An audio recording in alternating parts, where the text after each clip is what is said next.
Inside Story Uganda. Real source of political update. Ati bwogera mu pululu. Aya era bachamule bakayimirira mu Luwera. Njagala kulenga mu Luwera ngeke bagira musa ne kasibira wa abantu kasiba akakala. Njagala kulenga angasekala bole ni mbwati abulenge ke yo mu Luwera atambulye mu motoka yi. Tokizo busajjo bwa lugezigezi bubera bwe katula kulujibweka. Nikati kukolete ngalabi akamukabeere eno mabega togulanga ku motoka danda we ya bituli eya majatejire ko gendo jake ya nyoko gendo jijireke wo gasiye mbwa eze mbwa mvumamvume togulanga na ku motoka danda we ya njulifungo aya mawata jeraka gwe anti mbanna jigeze gwe motoka igule 12 ulire mbwa oyo twamuko twamuka mukyamuli reno kogerera mu pululu aliomu kainanda we ya bituli kaje ya mukono mu taxi nezange kazogerera mu nebira ku stock so website manyanda we yo manyoti manyanda we buli egento obutera kutula awo kulujine kajjayo kati nekasobola nekatuka abantu kama malira obudde mu Luwera njagulengeke mu Luwera gendo olinyeyo njagulengeke mu Luwera kakero rubozi ne drive omanyenga ke ya mu Luwera ngeke ya mu Luwera goine motoka gwe oyime ayine motoka ya kulengeke yo nekai eyagizeyo omanyende nikasibaka kala mu motoka mukafulumye mbwa omuntu ali mu taxi tagulangege ya mu Luwera ate bagira muza anti osaba wa taxi anti ya mu Luwera fananenda bugenda ne bujja mu lumbe no lukanzi lwabo mwala oyo balo mugambya chocolate mutabani wali kizimbu kya pimpi olombe ndoganye naye embere muri gwe wajaje bakumulwate wano manyire erinnya li sa nali siketi se gomanye yafadde namboza gozo kwa bizo lumbe jaja ya mwali mulumbe ababa mwita Mirundi mugasituka mwali mulumbe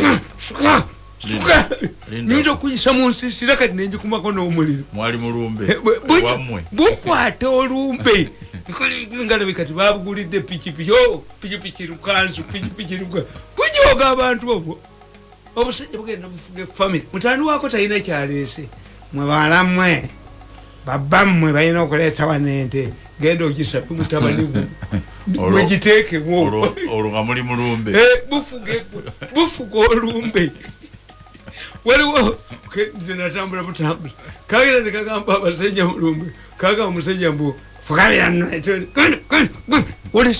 olese ntakalemboze namo nemboze nfumbe nemmotoka enadiri mu famire yogwe temubanga mumuzukulu wagula mmotoka ekutambuza ate oba gwe oli mukulu wa kika lwaki togulanga ku mmotoka lwaki mu famire yomwe temuli agula mmotoka akutambuza I don't believe in these exploitative things. Sibibakiriza era nze mukulu wange yabibeeramu abakulu nze ntambula butambuzi banzu kuso omusajja omukulu nze yasoma alina masters degree tufulumye olumbe nga twabye olumbe lwakita nembaga ekyasono lwajjajja terwafuluma nasigala nebase Tamale dina bakuzukusa musajja omukulu alina masters degree ku mutwe ne bagamba batya nga twabye olumbe lwataata balufulumye ekiro nembabuza ekisetaata olwajjajja terwafuluma nange omusajja yasoma kati gwe kufulumya olumbe tokikiririza anti omugenzi yafaalaami abali yange emmere wano tebanabanga mu ngalo nze yasoma kayigi twala emmereyo gasiya twala ebyo kati gwe olumbe tewalufulumya nze nasigala nebase abala ne bafulumya kugamba ekyatakitaffe jjajja tebalufulumya balufulumya eriga nange ngonzukuse kiro sawa 9 omusajja omukulu bafulumya olumbe singa tebalusindika na tractors nga lwamaanyi olutta buli omu balusindika baluteeka mu lujja oba balusindika ku mulira nze culture you see there is a certain level where I believe in the culture and certain things I don't have nzikiriza mbi ekisamizi mbikirizamu nnyo nange ndi mmantu bikola ne kakati ate bino byokufulumya olumbe abyo mulimu nze mbimanya kati kwatolaba Pastor Kiganda yajjayo ekkanzu naye kalakasiza mu kutiya kati gwe kutiya tugimanyi ekutiya yabamweyana yakutula ddiiru era Museveni yata amakanisa bamweyana agabanga bulalu oba oyina omusambo ogwabamweyana kati Kiganda agulina kati bamweyana kutiya ayambala kutiya naye olowooza egulikako togenda kwambala kutiya yabukadde busatu kutiya kye bayina emikolo gye bagikolerako senga buli kati abaavu bagenda kujambala batabaale egula obukadde busatu naye nga ebera kutiya n'emikolo egigikolebwako eyabamweyana n'enkofiira entonda bajembeera naye yensansa eyo egulwako waliwo endala gyenyambala ey'obwakaridinaali yabukadde obwo ate ey'obwakaridinaali anti mbandeseeyo omu yekka nalaba jjo nga balwana Kyewalabye Malayi n'ettaka lyayagala okubba kati nga n'ab'omu gavumenti balimanyi nga kuliko nti kabaka bulamu mumuloza nti kabaka Ssaabasajja Kabaka Mutebi si akulya eddiini ya Buganda ey'ennono akulya eddiini ya Buganda bamuyita kabaka bulamu abeera n'olubugo lweru n'oluddugavu mukambwe muzibu tasalibwa kintu attirawo kakati bano Kyewalabye Malayi ayagala kubba bintu byebalya biresende mutuwalizimu naye nabaga nti otaliyo temumuyina singa yamusindika dde okukima amazzi kati yagendedde mu Kyewalabye Malayi Kiganda yagatta atya emando agina kankubulira nagatta neddi nabagamba mugende mubuuze Pastor Kiganda kwolwo olunaku lwe yambala ekkanzu y'abamweyana yafuna emirioni 10 ku ssimu genda omubuuze ng'ani azimuwa olya baga nti agabanga mulalu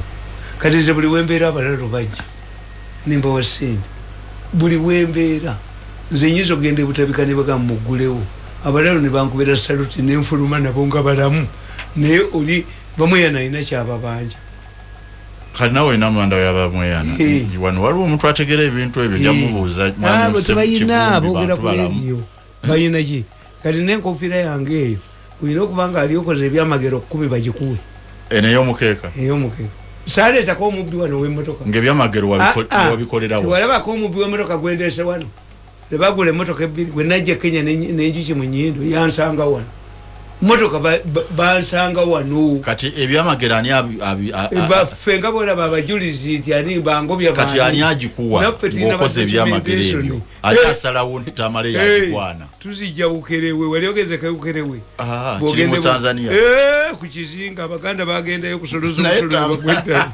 abaana Bakerewe bapulira ku nnyanja abasajja beesa omwesonga batudde ate kati bigenda babba nga batudde ku nnyanja ku mazzi oba ku lyato Omukerewe eryato bwe litabuka mujjako ebintu byonna ne mbiyiwa mu nnyanja ne mulambawo Omukerewe n'empisa agijjamu obasanga abasajja bakulu Obukerewe nga bali ku mazzi banyumya batudde nga bazanya kati ebisawo bigenda babba omusawo Omukerewe ebifere kati ate okwogattako oti eyakalidinaani anti esigadde omu eyo kati bulamu tewali asamira bulamu essabu ly'ebutonda tewali alisamiriramu tewali lubaale Katonda kati bano abasajja bakiwalebe male babbi kati Kabaka bwe yamala omubbira ettaka namutwala mu kalica by'obuwangwa mulimu tourism kati amasiro UNESCO egenda gatwala bagala gajjako essubi bakateekeko ng'ekyennamugongo tigakwata muliro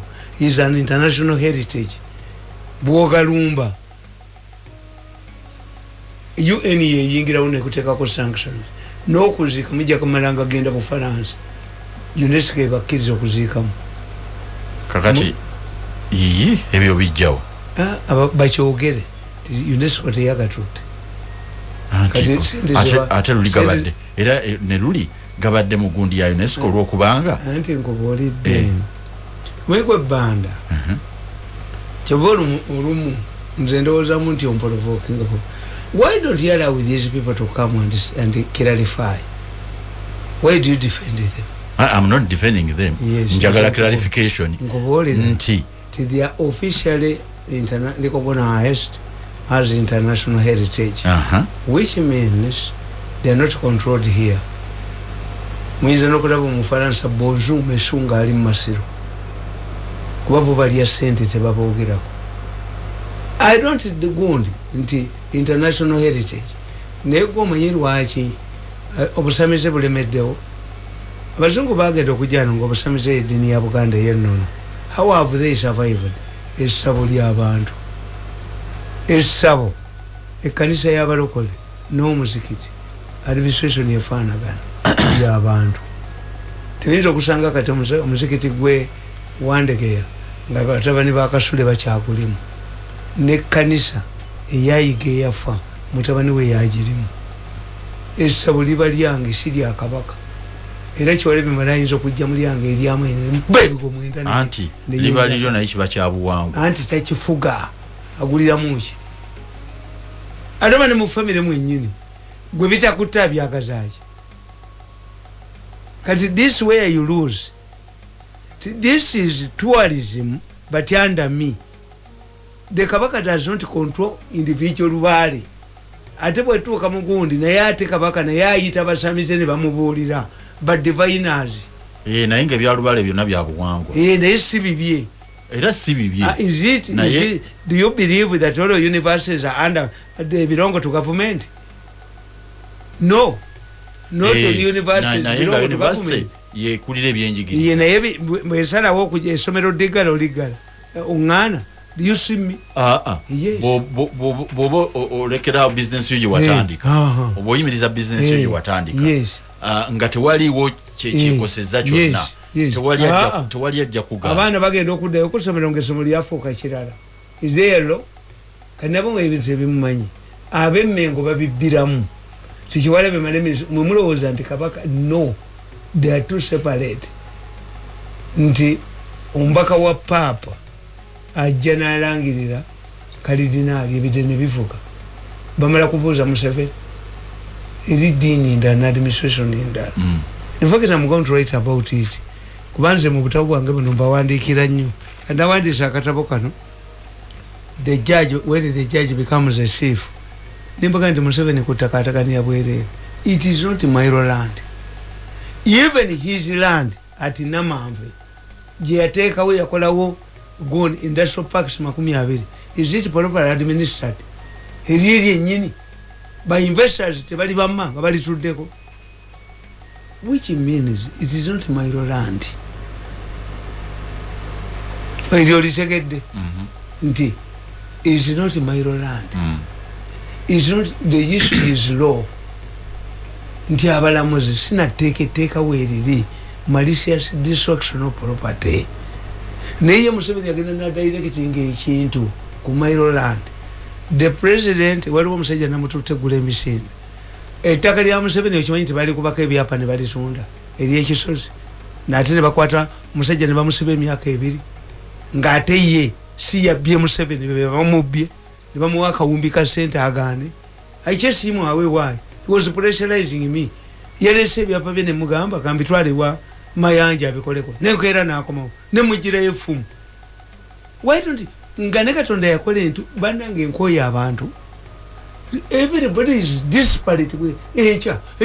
Baloya bakulya dda wepa ekisejjere kikubira esimu saa 12. Nina ebizibu byagende wa pastor. You go to the pastor. Am I Jesus? Jesus was helping kugundi ya kitaawe. Kakati nkugamba ebintu ebimu. 2. The problem in Uganda is that land is for sale. Abagula ettaka lyonna ne bagula ebyalo. Baligula kuli partitioning abatunde poloti. Which means if you compensate a tenant adequately, lifuka expensive. Kyavaako some monkey drinks. Nagula omulamuzi. Nagula hot by rivers. Nagula amajene gakuba ebintu by'abantu. Nasiba oluzi lw'abantu batwale ente zaabwe abasibe malicious damage. Is it Mairo land or not Mairo land? Or misuse of the law? The judges, election Bagambi, and in Uganda, nobody, you wouldn't be quarreling over human rights violations. Why? The Constitution of Uganda states no evidence shall be accepted in a court of law if it is adduced under torture. Kakati abalamuzi bakolagana n'abatocharinga abantu baswaze Museveni. Why? Oba batte emisango. Singa kuli kutta musango. Nakyo kyakubiri. Kubanga kyosomye kitegeeza nti bwontwala mu kooti nga natulugunyiziddwa. Nkutabuti. Omulamuzi antabuti. Kutabuti. Ate n'alagira ne gavumenti kati ekitegeeza kanewe ate baba wali mandi abalamuzi ate bamuwale akomiwa aswaze gavumenti kansasule bantulugunye bantwale musango bagutte kyekyo kinabagamba nti mwekamba buli omukazi nga tayagala busiraamu nga bana abakyuka nagera nga gwe sheeke wamuwasa nagera nga abasiraamu bagenda kusibulukirirawo naddio perawo namusolamu ekikoto ky'embizi abayagalaki bamuyiwe ne wote bakumawo kakati a judge would just dismiss with the costs anybody brought before court when he is tortured atotereka waaki kubanga bakugambye nti bwe baba amutochalinga obujulizi bufu ate bano tebagala batta bano bagala bajje nembaga bannaye tulinayo pastor Bobi Wine ye musamaliya omulungi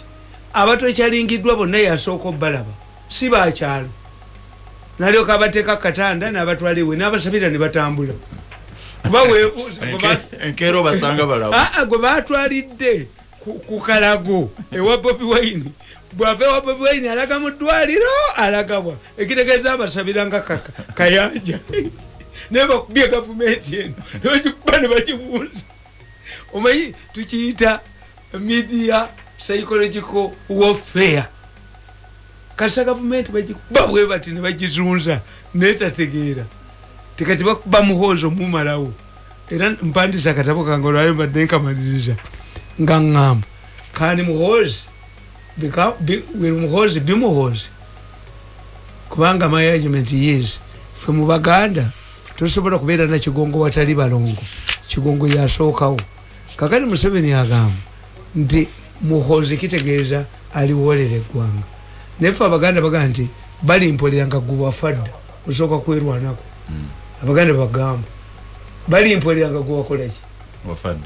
wafadda kakati ekyokubiri obanga bakubye muhoozi nga Museveni alaba muhoozi we ate ali mununula atya tobalaba abasajja ba Kabaka yekka bagambanga Muteesa bwoligwa bwendigwa ate bamwe namugudde bamukubye esasi nabo bakubye kati ani alirwanira mu tekikola makulu gamba nti ndigwa tonna bwe bali kubanze ndisembera busembezi maliriza akoze eki era bugenda ne bukugamba bufulatalaz alikanyukira Ssaabasajja Kabaka alikanyukira embazi ndigi kuki flatering magulu nyondo kuki ayandiregizi what these were flatterers kakati Museveni akiriza mutani we ne bamukuba bino bya human rights ti Abamerika bakugambye tituyina okuinvestigatinga aka audit ey'abantu bali ababula mu riot sezo ani abamanyi audit kitegeeza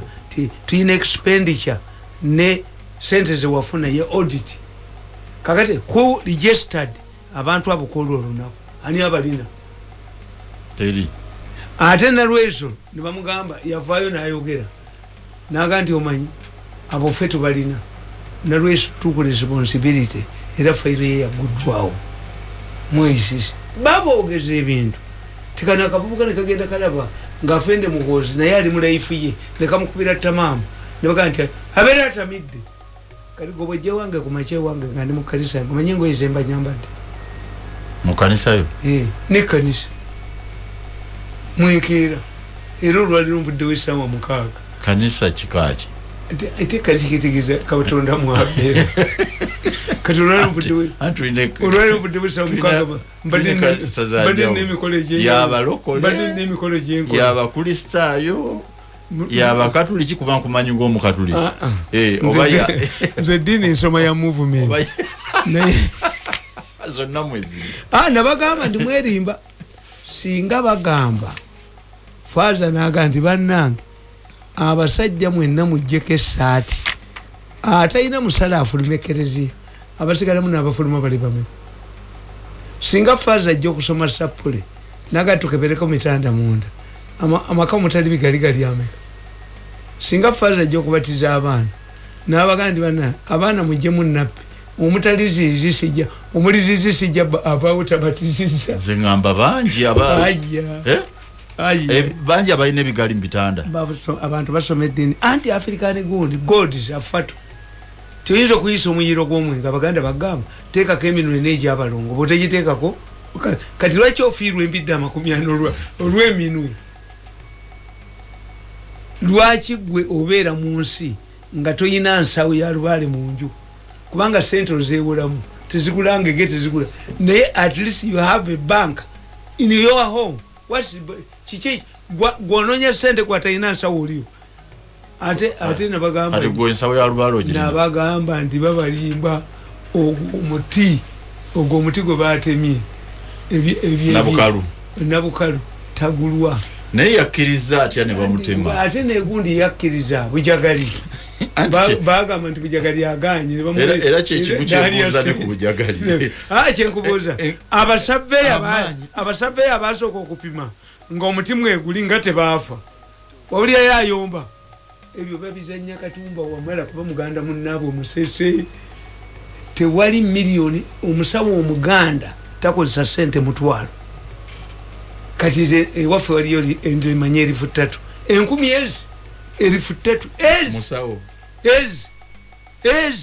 nakola ki anti aloga tavumula avumula yakugamba embuzi wala jina bikibakwata amayembe ono yaloga wankumi tasitula ku mufaliso tayambala zakuloga ye mulogo omulogo yenyumiriza ku bulogo omuwaku 3 waliwo abasajja abali b'abafu nga ye emmere y'amaluma agirira ku birango by'abafu ku CBS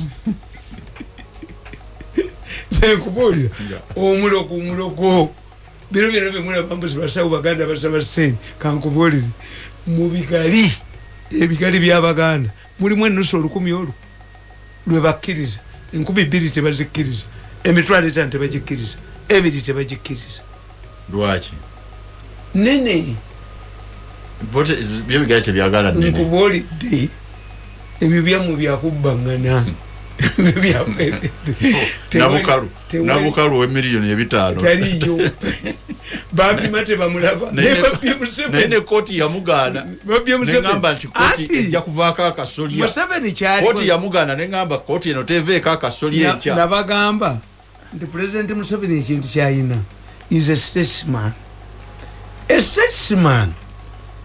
operation harmony mu society ategeera nti bamubye naye abayagala harmony ti obanga bwe bati bwe balowooza mukikole kituliira ki omukulembeze Museveni is a revolutionary yes a statesman naye kati gwata agambye nti n'obuwangwa obumanyi nnyo obukkiriza owakanya otya nabukalu anti nkugambye nti kati samuyingiramu ssente nkugamba abapima lwaki tebebalama nabukalu kati kyali kipange kuva baba tebayingizaamu sente anti kyenkubuulira lwaki tebebalama nabukalu balina mukola batya nga bandimusengudde bakolawo ekkoona abasabbeeyi ababalina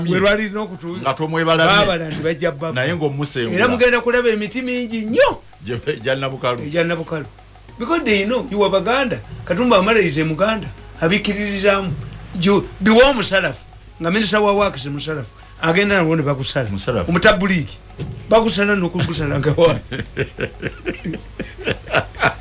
tenkubuulira waliwo wano ne wamala Akaaye naye agambye nti naye bw'okumuwa agusala Museveni sidde oyo nkubuulidde era ebyo ebintu ebyo ebyalubaala ebyo ebyekisamize tebigenda omukazi naye emmotoka nali njagala nnyo mberewo nga bulede egusokoolayo teyagwa etya abasabbeeyi abaguteekamu ne bagubaliramu lwaki bo tebaafa bategeera nti Katumba kyova that's why nga mugamba buli nti this is why we lose leaders. How can Katumba Omala go to parliament and tell the parliament that the construction is paralyzed because there is a tree, a culture tree? Kyeyali agezaako okwogerera parliament General Katumba amala okukyogera kyeyali agezaako okugamba nti tetulina waita luguudo nga weetaaga kusasula wetasasudde. That was his argument. Yes. Nza waliwo abaali bagamba nti waliwo abantu be batasasula.